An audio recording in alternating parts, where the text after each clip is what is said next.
Amén, mis hermanos, que el Señor les bendiga, los saludo en paz del Señor, deseando que se encuentren bien, que se encuentren bendecidos. El día de hoy seguimos estudiando el libro del profeta Ezequiel, ¿ya? Y el estudio de hoy nos toca ver en nuestro estudio sistemático Ezequiel capítulo 16, 17 y 18. Así que ahí le invito a que pueda abrir su Biblia en Ezequiel capítulo 16 y vamos a orar, ¿cierto?, para poder comenzar este estudio de la palabra del Señor. Padre, te damos gracias, Dios mío, por este tiempo que tú permites que nos reunamos, Señor, para poder aprender un poco más de tu palabra, Señor. Abre, Dios mío, nuestra mente, nuestro corazón, nuestro entendimiento, para entender tu palabra, para poder conocerte mejor, para poder poner por obra tu voluntad, Señor. Padre Santo, bendice este tiempo de enseñanza y que lo que aprendamos lo podamos llevar a la práctica. En el nombre de Jesús pedimos todo. Amén y amén.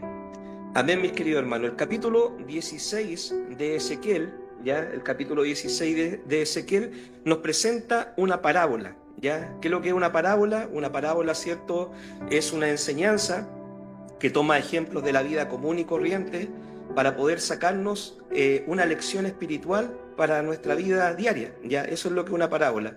Una historia que tiene aplicaciones, ¿cierto?, espirituales, principios espirituales para que nosotros podamos vivir de acuerdo a la palabra y a la voluntad del Señor.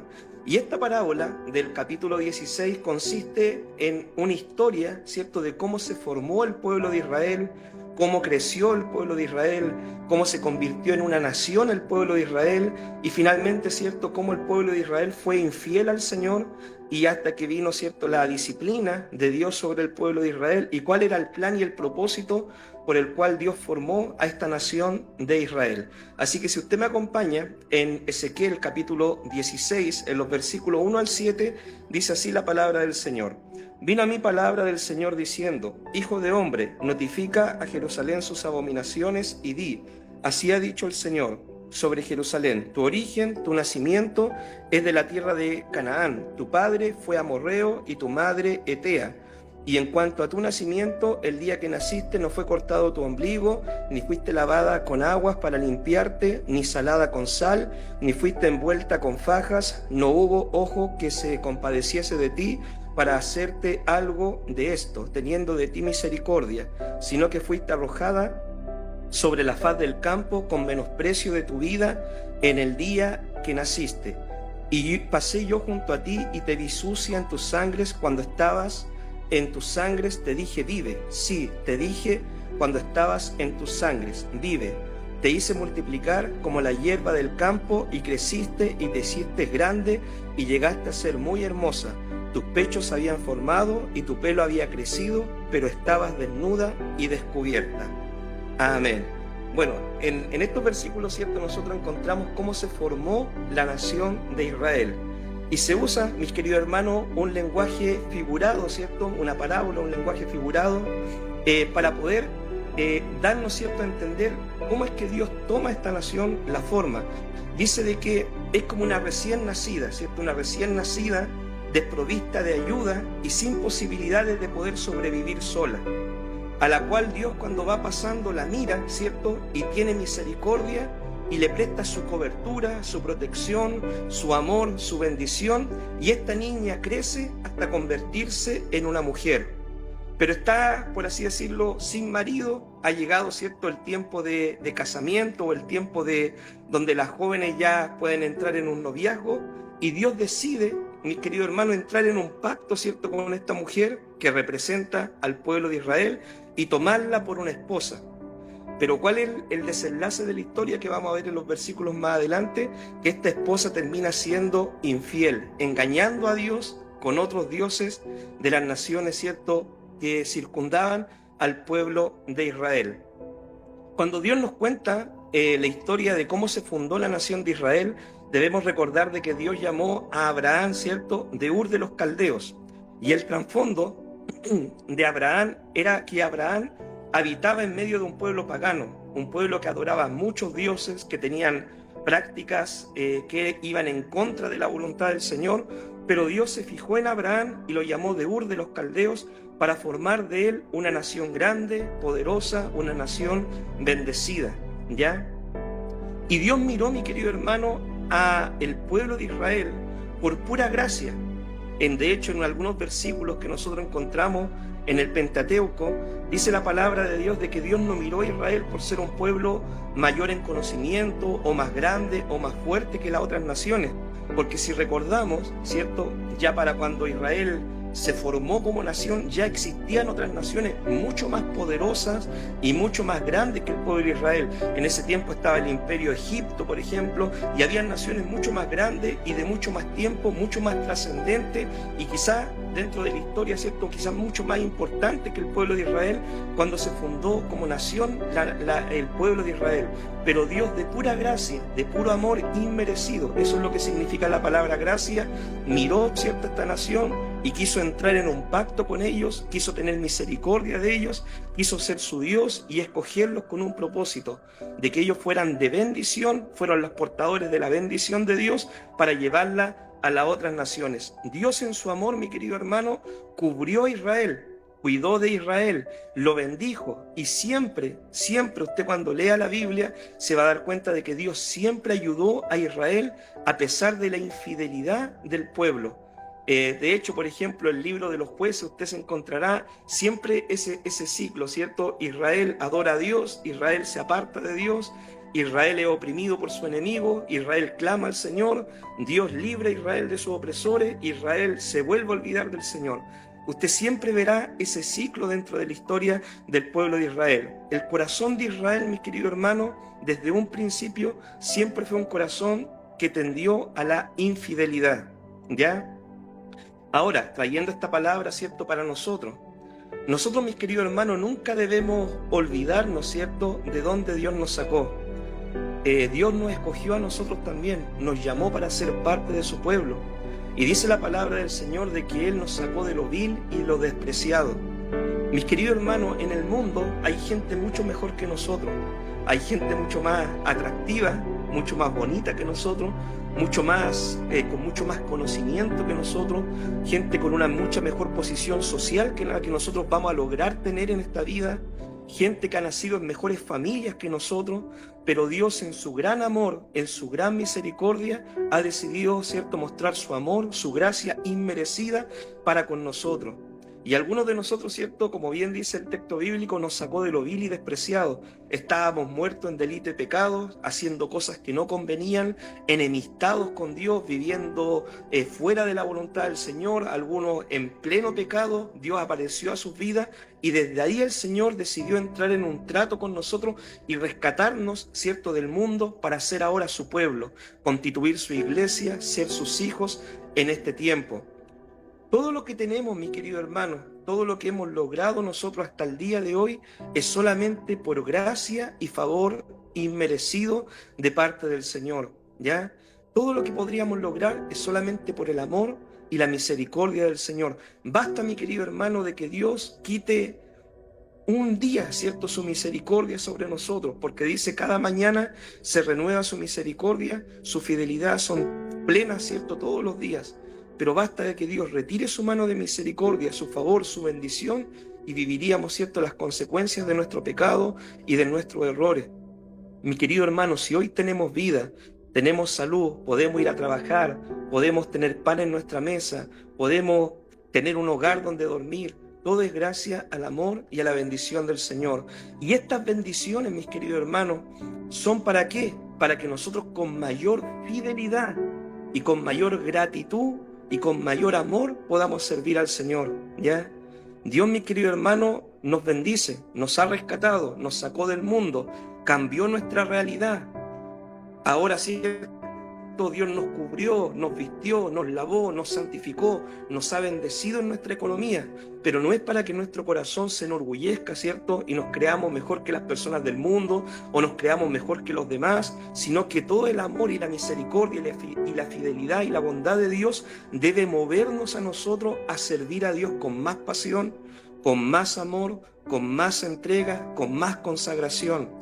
Que las bendiciones de Dios, hermanos, sobre nuestra vida no nos echen a perder, sino que las bendiciones de Dios sean un motor, un generador para servir a Dios con mayor pasión y mayor fidelidad en este tiempo.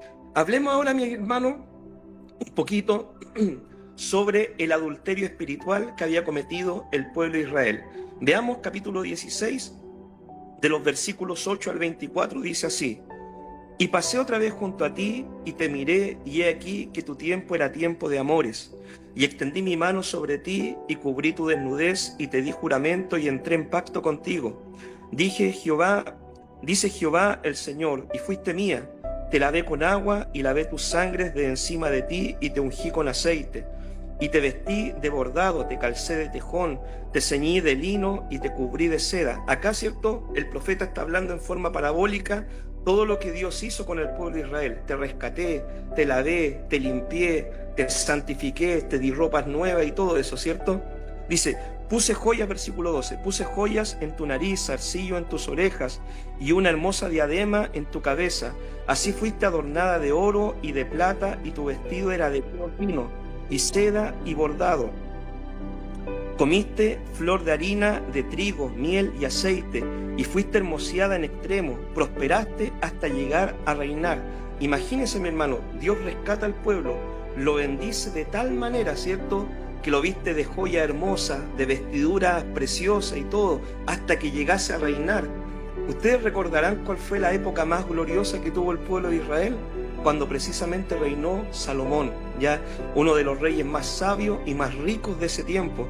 Dice, mi hermano, la Biblia de que Salomón tenía un trono, hermano, que era totalmente espléndido, y en los tiempos de Salomón la plata no tenía valor, era como piedra la plata. Imagínense la prosperidad y la bendición que Dios le llegó a dar al pueblo de Israel, ¿ya? Veamos el versículo 14. Dice, y salió tu renombre entre las naciones a causa de tu hermosura, porque era perfecta a causa de mi hermosura, que yo puse sobre ti, dice Jehová el Señor. Pero confiaste en tu hermosura y te prostituiste a causa de tu renombre, y derramaste tus fornicaciones a cuantos pasaron, suya eras. Y tomaste tus vestidos y te hiciste diversos lugares altos y fornicaste sobre ellos. Cosa semejante nunca había sucedido ni sucederá más. Tomaste asimismo tus hermosas alhajas de oro y plata que yo te había dado, y te hiciste imágenes de hombre y fornicaste con ellas. Y tomaste tus vestidos de diversos colores y las cubriste, y mi aceite y mi incienso pusiste delante de ellas. Mi pan también que yo te había dado, la flor de harina, el aceite y la miel con que yo te mantuve, pusiste delante de ellas para olor agradable, y fue así, dice Jehová el Señor. Imagínense, acá Dios está diciendo, ¿cierto?, tomando esta figura de esta mujer rescatada, ¿cierto?, desde su nacimiento, dice, te bendije, te prosperé, te adorné, no te faltaba nada, pero toda esa bendición que tú tuviste un día, ¿cierto?, ahora la estás malgastando adorando a otros dioses, adorando a imágenes, yendo tras los ídolos, ¿ya? Veamos el versículo 20, dice, además de todo esto, tomaste a tus hijos y tus hijas que habías dado a luz para mí, y los sacrificaste a ellas para que fuesen consumidos. ¿Eran pocas cosas tus fornicaciones para que degollases también a mis hijos y los ofrecieses a aquellas imágenes como ofrenda que el fuego consumía? Y con todas tus abominaciones y tus fornicaciones no te has acordado de los días de tu juventud, cuando estabas desnuda, descubierta, cuando estabas envuelta en tu sangre. Y sucedió que después de toda tu maldad, ay de ti, dice Jehová el Señor, te edificaste en lugares altos y te hiciste altar en todas las plazas. Esto, mis queridos hermanos, cierto, que el profeta Ezequiel presenta de la nación de Israel en lenguaje parabólico, cierto, es claramente la historia del pueblo de Israel, cómo desde su origen, desde su nacimiento, desde la bendición que Dios le dio hasta su estado actual en donde se encontraba, cómo ellos habían sido infieles al Señor, y en vez, cierto, de ser un pueblo agradecido con Dios y servir a Dios con mayor fidelidad por todas las bendiciones recibidas y la misericordia que Dios había mostrado con ellos habían desviado su camino y habían hecho enojar al Señor, ¿ya? Dios siempre, mi hermano, cuando habla de su trato con su pueblo, toma la figura del matrimonio. En varios textos del Antiguo Testamento usted encontrará de que Dios se refiere a sí mismo como el esposo y a su pueblo como su esposa. Esa figura literaria usted también la va a encontrar en el Nuevo Testamento. Cristo es el novio, la iglesia es la novia, ¿cierto? Entonces Dios siempre se refiere a esta relación de Él con su pueblo como una relación matrimonial. Y cuando la Biblia habla, ¿cierto?, del adulterio espiritual que hacía el pueblo de Israel, se está refiriendo, ¿cierto?, a las prácticas y abominaciones que hacía el pueblo de Israel, que iban en contra de la palabra del Señor, siguiendo prácticas de las naciones de los pueblos vecinos. Israel, mis queridos hermanos, había sido lavado. Acá en los textos bíblicos usted se dio cuenta, dice, fuiste lavada, limpiada de tu sangre. ¿Con qué Dios había lavado, mi hermano, al pueblo de Israel? Dice la palabra de Dios que la Biblia, ¿cierto?, la Escritura, es como agua que purifica, ¿ya? Y ellos habían sido lavados por medio de la palabra del Señor. Vestidos con la bendición de Dios, pero ahora se habían olvidado de todo lo que el Señor había hecho por ellos, ¿cierto? Y abandonaron los mandamientos del Señor. ¿En qué práctica, mis queridos hermanos, había caído el pueblo de Israel? Habían hecho imágenes, adorado a otros dioses, hecho imágenes, cosas que estaban prohibidas, ¿cierto?, en los primeros de los 10 mandamientos, de hecho. Habían cometido perversidades sexuales, es decir, promovían, hermano, la homosexualidad, promovían prácticas, por ejemplo, de que las personas tuvieran relaciones entre familiares cercanos, promovían prácticas, ¿cierto?, de lesbianismo, promovían prácticas de zoofilia, ¿ya?, que las personas tuvieran relaciones aún con animales. Todas estas abominaciones cometían las naciones vecinas, y Israel estaba imitando el ejemplo de estas naciones vecinas. El pueblo de Israel había caído en hechicerías, en brujería, en ocultismo, en practicar la magia, en consultar agoreros, en consultar la suerte, en consultar adivinos. De hecho, mis queridos hermanos, uno de los periodos más oscuros de la nación de Israel fue cuando reinó el rey Manasés. Manasés, mi hermano, introdujo todas estas abominaciones al pueblo de Israel. Israel se desvió totalmente de lo que fue la palabra del Señor. Cometían abuso a los pobres, mi hermano, ¿cierto? Practicaban todo lo que las otras naciones hacían, abusaban de los pobres, oprimían al extranjero y todo eso. El libro de Levítico, mis queridos hermanos, en especial el libro de Levítico, ¿cierto?, nos enseña todas las prácticas que Dios había prohibido al pueblo de Israel, que ellos no debían hacer. Pero el pueblo de Israel había echado a un lado la palabra y estaba viviendo igual que las naciones vecinas, ¿ya? Entonces en eso consiste el adulterio espiritual del pueblo de Israel. Dios, mis queridos hermanos, nos pide a nosotros que seamos fieles a su palabra. Cualquier práctica, ya que no sea bíblica, que no tenga un fundamento bíblico, que vaya más allá de la palabra o que contradiga, ¿cierto?, la palabra, puede romper nuestra comunión con el Señor. Hoy, hermano, muchas iglesias también adulteran de forma espiritual. Hay muchas iglesias que han dejado de lado la palabra del Señor y están haciendo las cosas a su manera. Por ejemplo, cuando la palabra de un pastor, de un apóstol, de un obispo, de un profeta, tiene más peso que lo que la Escritura dice. El otro día me encontraba en internet viendo videos, ¿cierto? Y había un hombre que decía: yo profetizo por la espada de Jehová y por la espada de mi apóstol, y daba el nombre del apóstol. Hermano, esas prácticas no tienen fundamento bíblico y esas prácticas son hechicería pura, ¿ya? Decía: padre de mi alma, nuestro apóstol es padre de nuestra alma, mis queridos hermanos. Cuando la Biblia nos dice: no llaméis Padre nuestro a nadie acá en la tierra, ¿cierto? Nuestro Padre espiritual, como que Él sea el que nos engendró, por así decirlo, para salvación. No, mi hermano, nosotros tenemos un Padre y este Padre es Dios. Dios es nuestro Padre, todos nosotros somos hijos del Señor. Entonces, cuando las iglesias se desvían de la palabra del Señor, comienzan a cometer estos adulterios espirituales. Cuando, por ejemplo, la iglesia, mi hermano, echan a un lado la palabra del Señor y dicen: mira, dejemos que este hermano coordine, o que este hermano predique, o que este hermano toque la música, porque sabe tocar bien, sabe predicar bien, o sabe cantar bien, pero no importando si el hermano, por ejemplo, está viviendo fuera de la voluntad del Señor, si quizá el hombre está viviendo en adulterio, en fornicación, si el hombre quizá está viviendo en pecado, pero como sabe predicar bien y como canta bonito, como toca bonito un instrumento, lo dejamos ministrar. Mis queridos hermanos, eso es un adulterio espiritual en la iglesia en estos tiempos.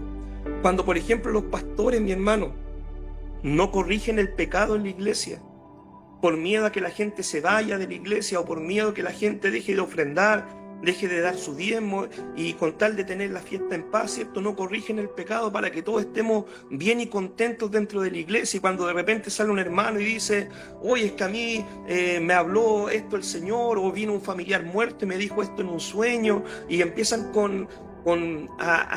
a torcer la palabra o a agregar cosas que la palabra no dice o a añadir cosas que la palabra no enseña, y el pastor por miedo, mi hermano, ¿cierto?, a que la gente se moleste o se vaya, no corrige esa situación. Eso es caer en un adulterio, permitir un adulterio espiritual dentro de la iglesia, ¿ya? Cuando se imitan, mi hermano, las prácticas del mundo, ¿ya? Cuando, por ejemplo, ¿cierto?, queremos atraer a los jóvenes a la iglesia y decimos, ¿cómo puedo atraer a los jóvenes? Mira, estoy predicando el evangelio hace 10 años y no llegan jóvenes a mi iglesia. Estoy enseñando la sana doctrina, estoy enseñando la oración, estoy enseñando estudios bíblicos, pero como veo que no llegan, ya sé, mira, vamos a hacer una cristoteca en la iglesia, ¿cierto? Vamos a poner luces de colores, luces con humo, vamos a invitar bandas musicales, ¿cierto?, que nos toquen música mundana, pero con letras cristianas. Mis queridos hermanos, eso es caer en un adulterio espiritual. Cuando mezclamos las cosas del mundo con lo que Dios, ¿cierto?, nos llama que son cosas malas por medio de su palabra. A todo esto, mi hermano, la iglesia perfecta, obviamente nosotros en esta tierra nunca la vamos a encontrar. La iglesia que sea totalmente perfecta y quizás que nunca se equivoque y que quizás, ¿cierto?, nunca se cometa algún error. Entiéndase, ¿ya? Por ejemplo, si usted está buscando la iglesia perfecta, el día que usted llegue a esa iglesia, la va a echar a perder porque usted no es perfecto. La iglesia perfecta existe, sí, existe en la eternidad, en el cielo. Ahí existe la iglesia perfecta donde no hay pecado, no hay maldad, no hay errores. En la iglesia presente nosotros luchamos con esta realidad, con el pecado, con las tentaciones, con la falta de conocimiento muchas veces, donde debemos ir ajustando nuestra forma de hacer iglesia, nuestra forma de hacer ministerio a la luz de la Escritura, ¿ya?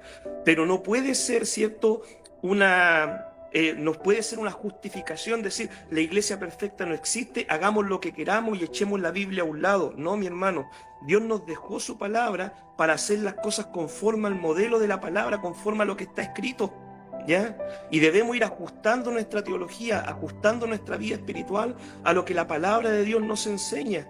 Y si hemos cometido errores en el pasado y si nos hemos equivocado en algunas cosas, debemos ajustar nuestra teología el día de hoy y ajustarnos a la palabra del Señor, ¿ya? Trayendo, mi hermano, la palabra, ¿cierto?, ahora para nuestro país como nación. Porque todas estas profecías, mi hermano, Dios le hablaba al pueblo de Israel como nación. Trayendo esta palabra para nosotros como nación. Mis queridos hermanos, Chile fue uno de los mejores países en Sudamérica. Dios nos ha bendecido, hermano, de una forma tremenda, nos bendijo de una forma tremenda. Fue tanto, mis queridos hermanos, de que vinieron gente de todas partes de Sudamérica, del mundo, a vivir acá a Chile bajo la bendición, ¿cierto?, que estaba teniendo este país en cierto minuto de su historia. Dios nos bendijo, nos prosperó, mi hermano. Estábamos súper bien económicamente, ¿ya? Pero ¿qué pasó? El pueblo de Chile, mi hermano, ha decidido echar a un lado la palabra del Señor, ha decidido, ¿cierto?, sacar a Dios de sus vidas, ha decidido muchas veces poner gobernantes al frente de la nación, gobernantes que no creen ni respetan al Señor, ¿ya? Y por culpa de malas decisiones, de malas leyes, por culpa, hermano, de echar a un lado al Señor, ¿cierto? Hoy en día como nación estamos viviendo corrupción. Hoy en día estamos viviendo delincuencia, hoy en día se está promoviendo la promiscuidad, hoy en día, mi hermano, en el Senado se está tratando de promover leyes que van en contra de la palabra del Señor. Esto solo, mi hermano, nos demuestra de que la sociedad acá en Chile se está alejando cada día más de Dios. Y que cada día que nos alejemos de Dios, ¿cierto?, no vamos a vivir bajo la bendición del Señor. Y cosas buenas no vendrán para el país mientras Chile no vuelva a poner a Dios en el primer lugar de su vida. Ahora, hay una palabra de esperanza también, mis queridos hermanos. Dios sigue teniendo su remanente. Así como el pueblo de Israel, mi hermano, se había desviado, ¿cierto? Gran parte del pueblo habían hecho lo malo, caído en malas prácticas. Dios todavía le dice a Elías, ¿cierto? Aún tengo algunos que no han doblado su rodilla ante Baal. Y nosotros debemos ser parte de ese remanente. de esas personas, mi hermano, que seguimos siendo fieles al Señor, aunque el gobierno promueva leyes que van en contra de la palabra, aunque nuestros vecinos no quieran seguir al Señor, aunque nuestra familia se burle cuando le predicamos el Evangelio, aunque nuestros compañeros del trabajo no nos quieran oír si nosotros les vamos a presentar la palabra del Señor. Nosotros debemos seguir siendo fieles al Señor para poder ser parte de ese remanente escogido, ¿ya? Mis queridos hermanos, si gran parte del pueblo se pierde, gran parte de la nación, ¿cierto?, quiere seguir viviendo a su manera, quieren seguir viviendo en sus pecados, quieren seguir viviendo sin Dios y sin ley, bueno, esa es responsabilidad de ellos. Pero nosotros como iglesia somos llamados a guardar la palabra del Señor, ¿ya? Veamos, ¿cierto?, lo que dice el juicio de Dios sobre Israel, del capítulo 16, del versículo 35 al 52. Dice así: por tanto, ramera, oye palabra de Jehová, así ha dicho Jehová el Señor, por cuanto ha sido descubierta tus desnudeces de tu fornicación, y tu confusión ha sido manifestada a tus enamorados y tus ídolos y tus abominaciones, y en las sangres de tus hijos, los cuales les diste. Por tanto, he aquí que yo reuniré a todos tus enamorados con los cuales tomaste placer, y a todos los que amaste, con todos los que aborreciste, y los reuniré alrededor de ti, y les descubriré tu desnudez, y ellos verán toda tu desnudez. Bueno, cierto, el capítulo es bastante largo, pero ¿de qué es lo que se trata de esto? De que el pueblo de Israel, con todos aquellos pueblos, naciones vecinas que había cometido este adulterio espiritual, finalmente ellos le iban a terminar dando la espalda, y aún aquellas naciones iban a ser, cierto, instrumento de juicio para la nación de Israel. Dios, hermano, describe el pecado del pueblo de Israel de una forma tan grave que le dice que aún el pecado de Sodoma, ¿cierto?, era comparable al pecado que ellos habían cometido. Mis queridos hermanos, Dios le advierte al pueblo que esas mismas naciones con las cuales se prostituyó, ellas ejecutarían el juicio sobre ellos como nación. La historia de Israel, mi hermano, siempre estuvo cargada de conflictos, de problemas con las naciones vecinas. Y usted se ha preguntado por qué Israel siempre ha estado bajo guerra, o por qué Israel siempre ha tenido problemas con las naciones vecinas. Mi querido hermano, la respuesta es la siguiente: porque es un trato de Dios con su pueblo. Por eso Dios está tratando con su pueblo, para que el pueblo de Israel entienda, se arrepienta y se convierta al Señor. Dios compara, hermano, los pecados, ¿cierto?, de Israel con los pecados de Sodoma. Acá, ¿cierto?, los pecados de Sodoma se describen como sociedad, codicia, y además nosotros sabemos por la historia de Sodoma y Gomorra, ¿cierto?, que había mucha inmoralidad sexual. Al final, mi hermano, la historia dice de que Sodoma fue destruido y solamente Lot con su familia pudieron, ¿cierto?, ser rescatados de la ciudad. El estado espiritual, mi hermano, de Israel era tal que Dios, ¿cierto?, le advirtió y le envió la disciplina, ¿ya? Cuando ésta llegó a Israel, ¿cierto?, tuvo que estar cautivo en Babilonia durante 70 años. Mis queridos hermanos, ¿qué aplicaciones sacamos para nuestra vida el día de hoy? Dios, mi hermano, nos advierte a nosotros como hijos del Señor que nosotros no podemos ser amigos del mundo y pretender servir al Señor. El mundo, mis queridos hermanos, espera algo diferente del pueblo de Dios. El mundo espera algo diferente. Mis queridos hermanos, usted se ha preguntado por qué la gente del mundo hace tanto revuelo, ¿cierto?, cuando de repente aparece un pastor fue encontrado adulterando, un ministro de la iglesia se encontró abusando de los niños, una iglesia, ¿cierto?, está practicando la homosexualidad. Mis queridos hermanos, ¿por qué? Porque aún el mundo, mi hermano, espera algo diferente del pueblo del Señor. Aún el mundo está pidiendo de que la iglesia les demuestre al Dios que ellos predican. El mundo, mi querido hermano, no va a tener piedad con una persona que se dice ser hijo de Dios, o se dice ser cristiano, o se dice ser parte del pueblo del Señor, y que vive en una incongruencia espiritual. El mundo va a atacar y va a destruir a una persona que se dice ser cristiano y no vive lo que predica. La Biblia, mi hermano, nos dice que la paga del pecado, ¿cierto?, es la muerte. Y ahora, mis queridos hermanos, si hay cosas en nosotros que nos están alejando del Señor, si hay actitud en nosotros, si hay comportamiento en nosotros, si hay pecado en nosotros, mi hermano, que nos están alejando del Señor, hoy es el tiempo de ordenar nuestra vida de acuerdo a la palabra del Señor. Mis queridos hermanos, si alguien, por ejemplo, está en convivencia, la Biblia dice claramente que una persona en convivencia está en un pecado que se llama fornicación, y esa persona, ¿cierto?, no tiene herencia en el reino de los cielos. Si, por ejemplo, una persona, ¿cierto?, está tentada mirando a la mujer de su prójimo, mi hermano, y está maquinando en su mente y quiere estar con la mujer de su prójimo, la Biblia dice de que eso es un adulterio.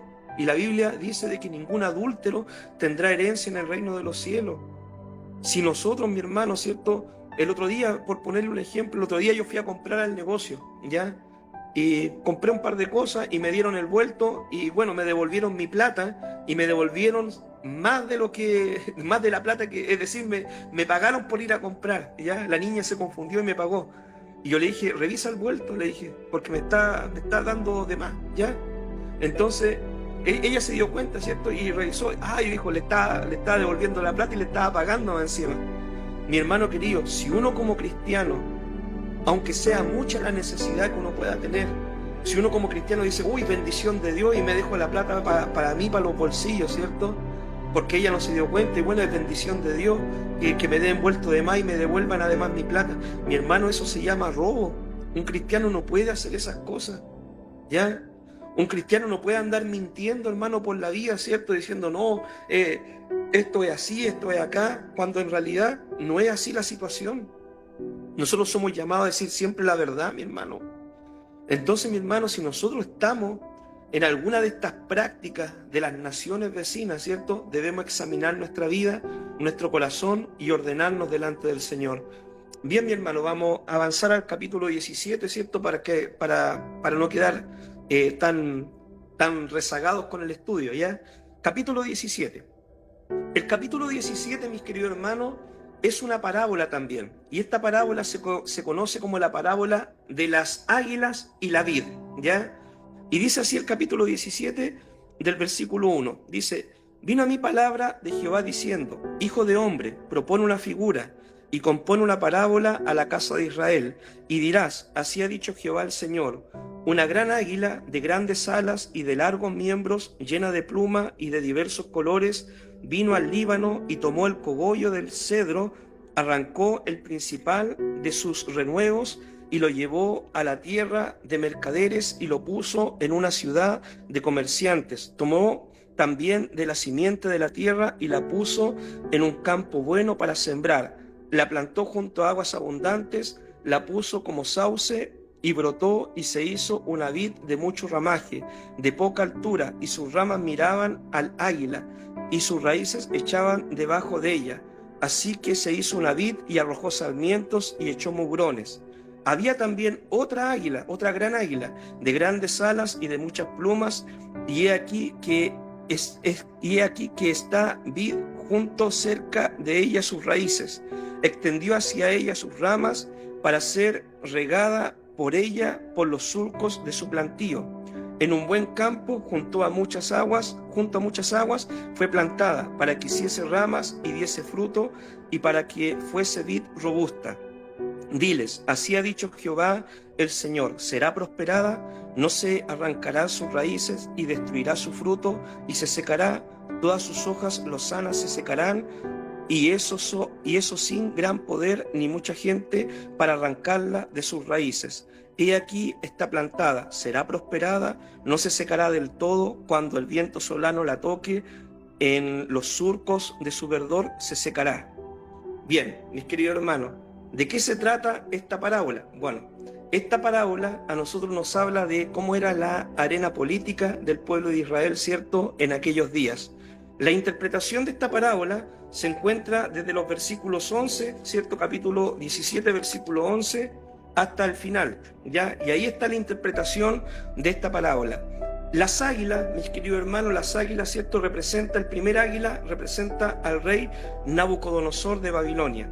Y la segunda águila representa al faraón, rey de Egipto, ¿ya? Este cogollo que fue tomado y fue llevado, ¿cierto?, representa al rey Joaquín, ¿cierto? Y esta segunda simiente que hizo una vid pequeña y todo eso, simboliza al rey Sedequías, que había sido puesto, ¿cierto?, por el rey de Babilonia, ahí bajo su, por así decirlo, como un rey vasallo, ¿ya? Bajo su mando, bajo sus órdenes. ¿Qué es lo que estaba ocurriendo, mis queridos hermanos? Toda la familia real y toda la clase política de Israel habían sido llevados cautivos a Babilonia en la primera deportación. Sedequías, ¿cierto?, había sido colocado en Israel para gobernar al pueblo, pero bajo ciertas limitaciones, ¿ya? Y bajo juramento al rey de Babilonia de lealtad al rey Nabucodonosor. Sedequías, mi hermano, estaba viendo la opción, ¿cierto?, de poder rebelarse, y aquí es donde entra la segunda águila. Sedequías estaba viendo la posibilidad de buscar ayuda en Egipto, ¿cierto?, y hacer frente a Babilonia, a pesar que le había dado su palabra en juramento de ser fiel al rey de Babilonia. Finalmente la rebelión no prosperó y Sedequías, ¿cierto?, fue llevado cautivo a Babilonia cuando Jerusalén terminó de ser tomada. Además de esto, en ese tiempo, si usted recordará, como lo vimos en el profeta Jeremías, Jeremías le profetizaba al rey, le decía, mira, sométanse a los babilónicos, háganle caso, les va a ir bien, pero finalmente ellos terminaron haciendo las cosas a su manera. Cabe recordar que Jeremías les profetizaba en ese tiempo que se sometieron, pero a Jeremías nunca le hicieron caso. Ahora, mis queridos hermanos, ¿cierto? Esto habla de la arena política. Ezequiel, ¿cierto?, estaba allá viendo las visiones de lo que estaba pasando y lo que estaba ocurriendo, ¿cierto?, en Jerusalén. Ezequiel estaba deportado, ¿cierto?, había ido en la segunda deportación y él estaba mirando, ¿cierto?, por medio de visión lo que iba a ocurrir ahí en Jerusalén. Mis queridos hermanos, en los versículos, capítulo 17, en el versículo 22 al 24, dice así la palabra del Señor. Así ha dicho Jehová el Señor, tomaré yo del cogollo de aquel alto cedro y lo plantaré. Del principal de sus renuevos cortaré un tallo y lo plantaré sobre el monte alto y sublime. En el monte alto de Israel lo plantaré y alzará ramas y dará fruto y será magnífico cedro y habitará debajo de él todas las aves de toda especie, a la sombra de sus ramas habitarán. Y sabrán todos los árboles del campo que yo, Jehová, abatí al árbol sublime, levanté al árbol bajo, hice secar al árbol verde, e hice reverdecer el árbol seco. Yo, Jehová, lo he dicho y lo haré. Bien, este capítulo, ¿cierto?, nos termina diciendo de que Dios va a levantar un nuevo renuevo. Va a plantar, ¿cierto?, un nuevo árbol, un nuevo renuevo, y este árbol, mis queridos hermanos, es nada menos, ¿cierto?, que el reinado del Mesías, ¿ya? Estos son unos versículos que hablan sobre cuando venga, ¿cierto?, aquel rey, aquel que Dios va a levantar para reinar con justicia, con integridad, y son versículos que nos hablan, ¿cierto?, del reinado del Mesías. El único gobierno, mis queridos hermanos, que nunca tendrá falla, nunca se equivocará y siempre hará las cosas bien y va a permanecer para siempre, es el gobierno del Señor. Los gobiernos humanos, mis queridos hermanos, siempre van a tener errores, siempre van a comprometer su palabra, no van a cumplir, van a hacer las cosas mal, siempre habrá corrupción, mis queridos hermanos, en los gobiernos humanos, abuso de autoridad y cuántas cosas. Hoy en día estamos en campaña política, ¿ya? Entonces, mis queridos hermanos, los gobiernos siempre le van a prometer muchas cosas, pero el hombre, ¿cierto?, es mentiroso, pero Dios es veraz, ¿ya? Eso usted debe tenerlo claro y no ser tan ingenuo o tan crédulo, ¿cierto?, a creerse todas las promesas de campaña. Nuestra tarea, mi hermano, como cristianos, eso sí, es siempre someternos a la autoridad del gobierno que esté de turno, sea de derecha, sea de izquierda, sea rojo, sea azul, hermano. Nosotros nos sometemos al gobierno que esté de turno siempre y cuando las leyes, ¿cierto?, no vayan en contra de la palabra del Señor, ¿ya? Si nos piden hacer cosas que van en contra de la palabra del Señor, nosotros podemos no someternos a las leyes del gobierno humano terrenal, porque tenemos una ley superior que es la ley de la palabra del Señor. Nosotros como cristianos, mi hermano, debemos promover la democracia y participar en la democracia. El día sábado, mi hermano, hay votaciones, vaya a votar, vote a conciencia, ya, pídale a Dios sabiduría y vote a conciencia por su alcalde, vote a conciencia, ¿cierto?, por su gobernador y por todos los concejales y todo eso, vote a conciencia, ¿ya? Pero lo que sí debe entender, mis queridos hermanos, que votar a conciencia significa que nosotros como cristianos, por medio de nuestro voto, no podemos, ¿cierto?, apoyar a un candidato, por ejemplo, que promueva el aborto. Recién leíamos, mi hermano, en el capítulo 16, ¿cierto?, cuando una de las prácticas que cometía el pueblo de Israel, sacrificar a los niños, ¿ya? Entonces Dios nos agrada de una persona que esté en un puesto, en un cargo político, que por medio de leyes promueva la muerte de los niños inocentes. Nosotros no podemos apoyar con nuestro voto a una persona que promueva la homosexualidad, o que promueva la eutanasia, o que promueva, ¿cierto?, leyes que van en contra de la palabra del Señor. Por más, mi hermano, que le prometa oro, plata, que le prometa felicidad, que le prometan que le van a arreglar las jubilaciones, o que le prometan una pila, una serie de cosas, mi hermano, no podemos nosotros votar por personas que promuevan principios y valores que van en contra de la palabra del Señor, ¿ya? Si usted no tiene un candidato, o de los candidatos que hay no le gusta ninguno, vote nulo, mi hermano, ¿ya? Pero no le dé su voto a personas que le dicen, mira, yo te voy a arreglar la jubilación, yo te voy a arreglar la casa, yo te voy a arreglar esto otro, pero yo también voy a aprobar el aborto, el matrimonio igualitario y eso, porque usted estaría votando en contra de principios de la palabra del Señor. La arena política, mi hermano, no escapa de la soberanía del Señor. Si usted lee este capítulo, Dios está al tanto de la arena política, de lo que pasaba en ese tiempo en el pueblo de Israel. Y muchas veces, mi hermano, cuando el pueblo, ¿cierto?, hace mal las cosas o no entiende, Dios permite también malos gobernantes dentro de una nación para oprimir también al pueblo, y todo ocurre, mi hermano, por voluntad del Señor, no es por casualidad. Dice la Biblia que Él pone reyes y Él saca reyes. Y también hay un dicho que dice, ¿cierto?, que cada pueblo tiene los gobernantes que se merece. Entonces, mis queridos hermanos, seamos sabios para votar. Oremos por nuestros gobernantes, como dice 1 Timoteo capítulo 2. Respetemos el gobierno, como nos dice la palabra, ¿cierto?, que debemos respetar las autoridades, pero siempre vivamos bajo la política y las leyes del reino de los cielos, ¿ya? Bien, capítulo 18. La responsabilidad, ¿cierto?, de cada hombre. Cada hombre, el que pecare, morirá, ¿cierto? Ese es el título que lleva. Ezequiel 18, del 1 al 20. Dice, mas si el impío se apartare de todos sus pecados... 18.1. Dice así. Vino a mí palabra de Jehová diciendo, ¿qué pensáis vosotros que usáis este refrán en la tierra de Israel? Que dice, los padres comieron las uvas agrias y los dientes de los hijos tienen la dentera. Vivo yo, dice Jehová el Señor, que nunca más tendréis que usar este refrán en Israel. He aquí que todas almas son mías. Como el alma del Padre, así el alma del Hijo es mía. El alma que pecare, esa morirá. Amén, mis queridos hermanos. Yo, por medio de este versículo, le quiero hablar de la responsabilidad personal, ¿ya? La responsabilidad personal. Los padres, mis queridos hermanos, no son responsables del pecado de sus hijos. Usted, por ejemplo, pudo haber sido un buen papá, haber enseñado a su hijo en los caminos del Señor, haberlo instruido, haberlo traído a la iglesia cuando era pequeño, haberle aconsejado de acuerdo a la palabra, y quizás su hijo creció y decidió él tomar su propio camino. Usted no es responsable ni es culpable, ¿cierto?, por la vida que su hijo decidió tomar. Ahora, un hijo, ¿cierto?, tampoco es responsable de los errores de su padre. Si, por ejemplo, un hijo decidió ser fiel al Señor y su padre, por un otro motivo, decidió quedarse en la casa, no servir al Señor, irse al mundo, volverse al trago, dejar su familia, irse con otras mujeres, ¿cierto?, el hijo tampoco es responsable del pecado de su padre. La familia, mi hermano, puede influir mucho en lo que es la vida y las decisiones de cada integrante, ¿cierto?, que compone la familia.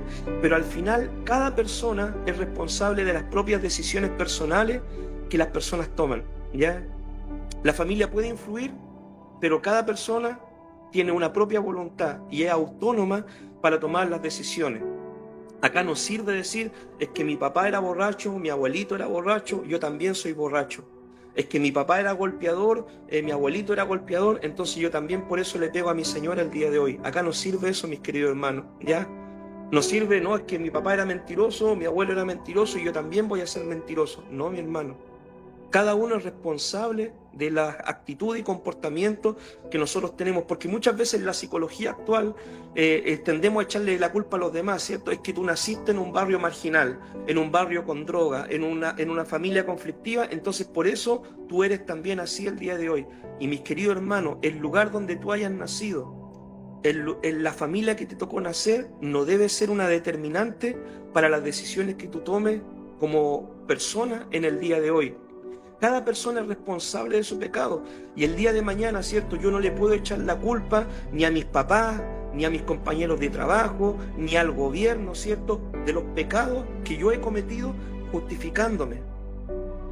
No puedo justificar diciendo, mis queridos hermanos, tampoco, es que todo el mundo lo hace, ¿cierto? Entonces yo también lo hago. El gobierno roba, el vecino roba, voy a comprar al negocio y roban, entonces yo también voy a robar, porque todo el mundo lo hace. Acá no sirve eso, mis queridos hermanos, ¿ya? Hay algo, una palabra que se llama resiliencia, ¿ya? Y esta es la capacidad, mi hermano, de romper con los esquemas de la vida y salir adelante a pesar de las situaciones familiares o del entorno en que te tocó vivir o en la ciudad que te tocó nacer. No porque tu familia sea drogadicta o sea traficante, o no porque tu papá fue un golpeador o qué sé yo, tú vas a tener que seguir el mismo patrón de vida. La resiliencia es la capacidad de romper, hermano, con los esquemas, ¿cierto? Y tomar decisiones el día de hoy a conciencia y vivir de acuerdo a la palabra del Señor. Mis queridos hermanos, Dios no tiene sobrinos, Dios no tiene nietos tampoco. La salvación es totalmente personal. Dios lo único que tiene son hijos que han entregado su vida y su corazón a Él de forma personal. Acá no son válidas, mi hermano, el día de mañana las excusas y decir, es que a mi esposo no le gustaba que yo fuera a la iglesia, es que a mi hijo le caía mal el pastor y por eso yo no me congregaba en la iglesia, es que mi hija tuvo un problema con una hermana en la iglesia y no quiere ir más a la iglesia y por eso yo me empecé a quedar en la casa. Acá no, el día de mañana no van a valer esas excusas delante del Señor. Porque mis queridos hermanos, si usted tiene un problema conmigo como pastor o con un hermano de la iglesia o no le gusta, ¿cierto?, la forma en que tocamos la música o la forma en que predicamos, acá arriba en los cerros, mi hermano, hay cientos de iglesias en las cuales usted puede congregarse y buscar al Señor, ¿ya? Entonces, mis queridos hermanos, acá no sirve la excusa, es que yo no voy a la iglesia porque no me siento cómodo. Hay muchas iglesias en las cuales usted puede buscar y sentirse cómodo. Acá no va a servir el día de mañana la excusa, es que a mi esposo no le gustaba que yo fuera a la iglesia. Mis queridos hermanos, la salvación es personal.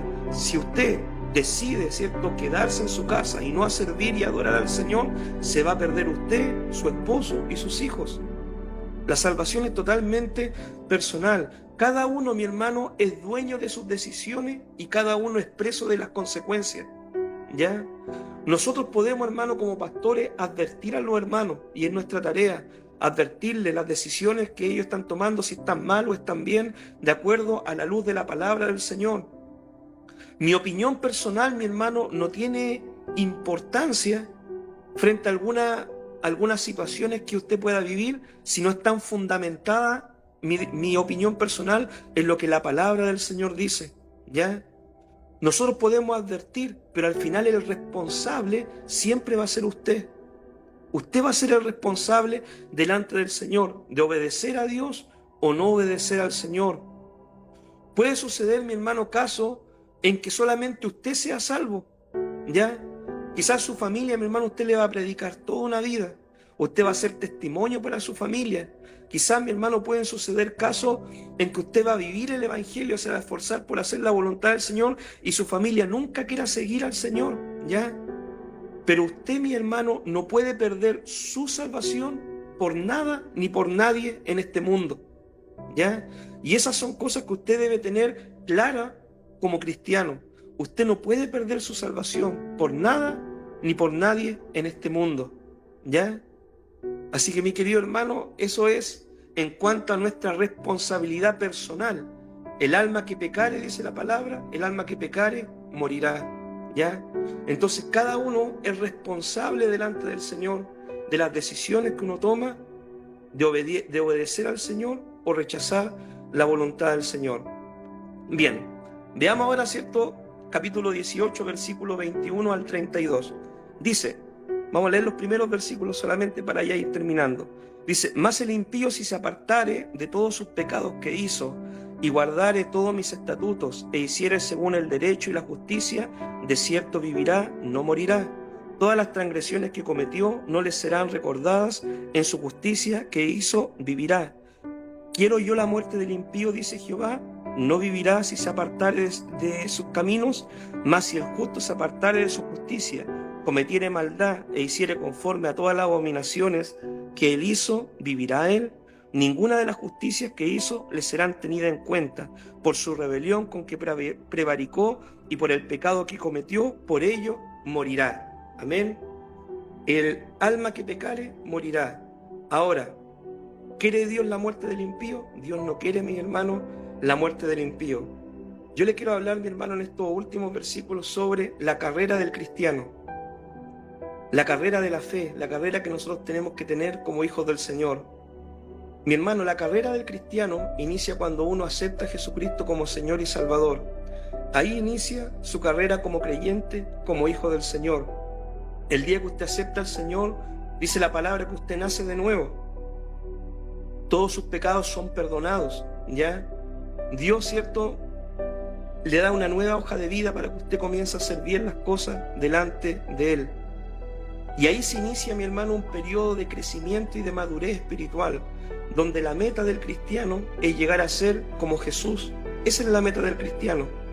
La meta de usted, mi querido hermano, no es llegar a ser como mí, como pastor, ni como algún hermano, ni como un predicador famoso. Su meta es llegar a ser como Jesucristo, y es una meta bastante ambiciosa que nos pide el Señor a nosotros, a cada uno de nosotros, llegar a ser discípulos imitadores de Jesús, ¿ya? Pero ¿cómo debe ser corrida, mi hermano, la carrera del cristiano? La carrera del cristiano, mi hermano, ¿cierto? La carrera en la vida cristiana no se trata de quién llega primero, ¿ya? Acá no es una carrera de competencia, ¿cierto? De que quién llega primero o quién llega después. Porque la carrera termina cuando uno parte de este escenario de la vida. Algunos, mi hermano, han comenzado su carrera desde muy jóvenes, ¿cierto? Yo comencé mi carrera como... La están comenzando a los 20, a los 40, a los 50. Bueno, hasta el último instante, mientras hay vida, hay esperanza de poder inscribirse en la carrera cristiana. El otro día, hermano, fui a ver a una persona al hospital, ¿ya? Y yo le conversaba a esta persona, estaba muy mal de salud, no sé si vivirá o no vivirá, solo Dios lo sabe. Y yo le conversaba a esta persona y le decía: mire, usted ha vivido toda una vida como ha querido, ha hecho todo lo que usted ha querido en su vida, nadie le ha dicho nada, ha vivido una vida a su manera, bajo sus leyes, bajo su voluntad. Y Dios, ¿cierto?, pudo habérselo llevado ahora, pero Dios decidió extender su misericordia una vez más. Así que yo le digo, dedique estos últimos días de vida a entregar su vida a Jesucristo para que pueda ser salvo. Y mi hermano, si esa persona decide tomar esa decisión y entregar su vida aún en esos últimos tiempos ya que le queda la recta final de vida, esa persona igual va a ser inscrita en la carrera de cristiano, Dios la va a perdonar y Dios le va a dar salvación, ¿ya? Entonces, mis queridos hermanos, esa es la carrera del cristiano. Uno debe correr, ¿cierto?, hasta el final para ser coronado. Por ejemplo, mi hermano, yo me entregué al Señor a los 16 años, pero ¿qué pasaría si yo a los 50 años, a los 60 años, a los 70 años, de repente me desvío del camino, empiezo a predicar otro evangelio, me voy al mundo, empiezo a hacer cosas que no convienen, empiezo, no sé, a volverme al alcohol, al cigarro, a la droga, y empiezo a abandonar lo que una vez prediqué, mi hermano?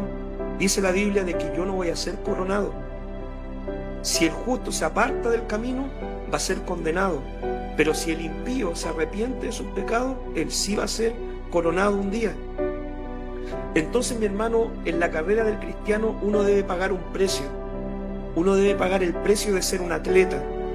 Dice la palabra de Dios por medio de Pablo, ¿cierto? Dice: yo me hago siervo de todo, pongo mi cuerpo en servidumbre, me golpeo mi pecho, ¿cierto? Y sujeto mi carne a la palabra del Señor.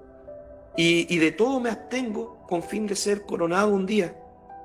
Porque, mis queridos hermanos, ese es el precio que paga un atleta. Un atleta, por ejemplo, cuando va a la Olimpiada, hacen ejercicio, dedican horas de entrenamiento, se cuidan en lo que comen y una pila de actividades que hacen los deportistas para correr esa maratón. Pero ellos corren una maratón, mi hermano, muchas veces los 100 metros planos dura un par de segundos solamente para ver quién llega primero en esa carrera. Pero nosotros tenemos que pagar el precio toda una vida, renunciar a nuestro yo, a nuestra carne, a nuestras ambiciones personales, a nuestras malas pasiones, a nuestro pecado, para correr la carrera del cristiano como Dios nos pide por medio de su palabra, para un día ser coronados cuando partamos de este escenario de la vida. Hay muchos, mi hermano, que no terminan la carrera del cristiano. ¿Por qué? Porque no calculan el costo, hermano, de ser un atleta del Señor, ¿ya? Hay muchos que, por ejemplo, quieren inscribirse en la carrera, pero quieren correr también a su manera, sin sujetarse a las leyes de Dios, de su palabra. Otros siempre están corriendo la carrera mirando para el lado, ¿cierto? Lo que lo hago yo también, en vez de fijar su mirada en la palabra del Señor para correr la carrera como corresponde, ¿ya? Hay muchos, mi hermano, que se distraen en la carrera y en vez de ocuparse en su carrera de cristiano, de ir avanzando y creciendo, son como la liebre, ¿cierto?, de la parábola que se queda dormida en la mitad de la carrera, mientras la tortuga sigue avanzando, ¿cierto? Se distraen en pasatiempo, en cosas sin importancia, en vez de dedicarse a correr su carrera como hijos del Señor. Y muchos no terminan la carrera por eso, por las distracciones de este mundo, los placeres de este mundo. Muchos, mi hermano, corren la carrera, pero se desvían en un minuto del camino. Dios tenía un plan preparado para ellos, pero ellos, por escuchar otras voces, por ver otros letreros, ¿cierto?, otros anuncios, desvían su carrera y se separan del verdadero evangelio y van a secta o van a otros lugares o se pierde el plan y el propósito de Dios para sus vidas. ¿Qué debemos hacer, mis queridos hermanos, para correr la carrera hasta el final? ¿Qué debemos hacer nosotros si queremos, ¿cierto?, un día ser coronados con el Señor y un día estar en la presencia del Señor y poder recibir este galardón? Primero, seguir las reglas de la palabra del Señor, ¿ya? Dios nos dejó un manual de cómo debíamos correr la carrera cristiana, que es la Biblia. Debemos leer la Biblia y vivir la palabra. Lo otro, mi hermano, debemos ser disciplinados en nuestra vida espiritual para correr la carrera como cristianos. Muchas veces, mi hermano, uno se siente cansado, uno se siente angustiado, uno se siente triste, uno se siente abrumado por las situaciones que puede vivir. Pero, por ejemplo, uno tiene que ir a trabajar igual, ¿cierto?, a su trabajo secular, uno tiene que cumplir igual con sus responsabilidades, uno tiene que igual pagar las deudas a fin de mes. Entonces la carrera cristiana, mi hermano, no se vive por emociones. La carrera cristiana se vive por una disciplina, ¿ya? Uno como tiene que ser disciplinado para vivir la vida cristiana, para poder correr siempre creciendo, perseverando, hasta llegar a la meta, a ser el varón perfecto, la mujer perfecto en Cristo Jesús. Nosotros, mi hermano, para correr bien debemos seguir avanzando, ¿cierto? Aunque otros retrocedan, aunque otros se desvíen, aunque otros no quieran seguir avanzando, nosotros debemos seguir avanzando en la carrera cristiana. El mismo apóstol Pablo, ¿qué es lo que dijo? Demas me ha desamparado. Demas había dejado al apóstol Pablo.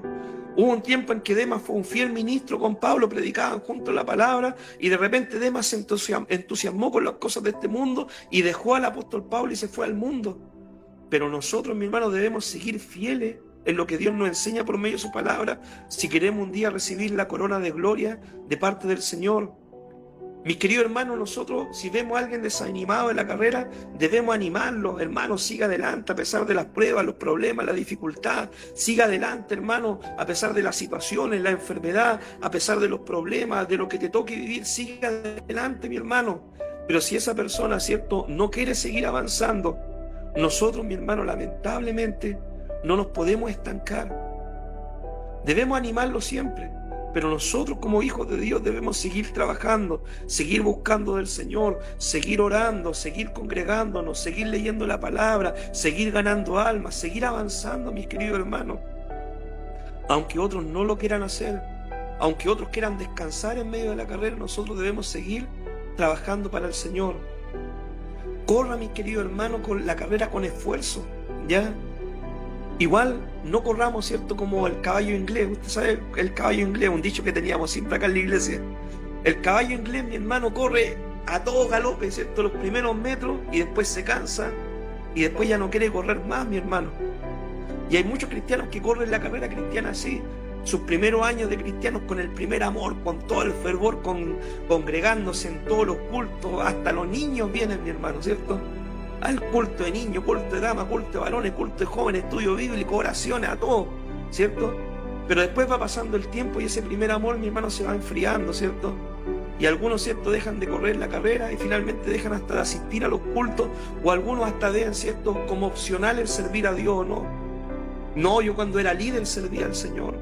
No, yo cuando tenía 20 años trabajé harto para el Señor. No, yo cuando en la iglesia le compraron el terreno, no, yo ahí trabajé harto para el Señor. Mis queridos hermanos, la carrera cristiana es de toda la vida. Toda la vida es la carrera cristiana. Tampoco, ¿cierto?, corra como la tortuga, ¿cierto?, a paso tan lento que no vea un fruto, un crecimiento en su vida. Pero por lo menos la tortuga le ganó a la liebre, ¿cierto? Que la liebre se distrajo. Corra, mis queridos hermanos, a conciencia la carrera cristiana. Tenemos una salvación por delante y Dios nos pide, por medio de su palabra, y nos dice: el que persevere hasta el fin, ese será salvo. Así que, mis queridos hermanos, hay que perseverar hasta el final. No basta correr hasta los 40 años, hasta los 50 años. Hay que correr, mi hermano, hasta el último suspiro de esta vida. Y ya cuando partamos de esta vida, vamos a entrar a ser coronados con el Señor por una eternidad.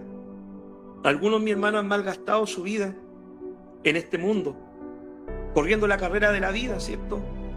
Corriendo por cosas seculares, por una profesión, por un título o por cuantas cosas, mi hermano. Algunos, ¿cierto?, han corrido gran parte de su vida y nunca han corrido la vida cristiana como corresponde. Debemos recapacitar, mis queridos hermanos, en esto, ¿ya? Y correr la carrera cristiana a conciencia. No es malo, mi hermano, algunas veces esforzarse por cosas de este mundo, pero por lo que más nosotros debemos esforzarnos es por la salvación de nuestra alma, ¿ya?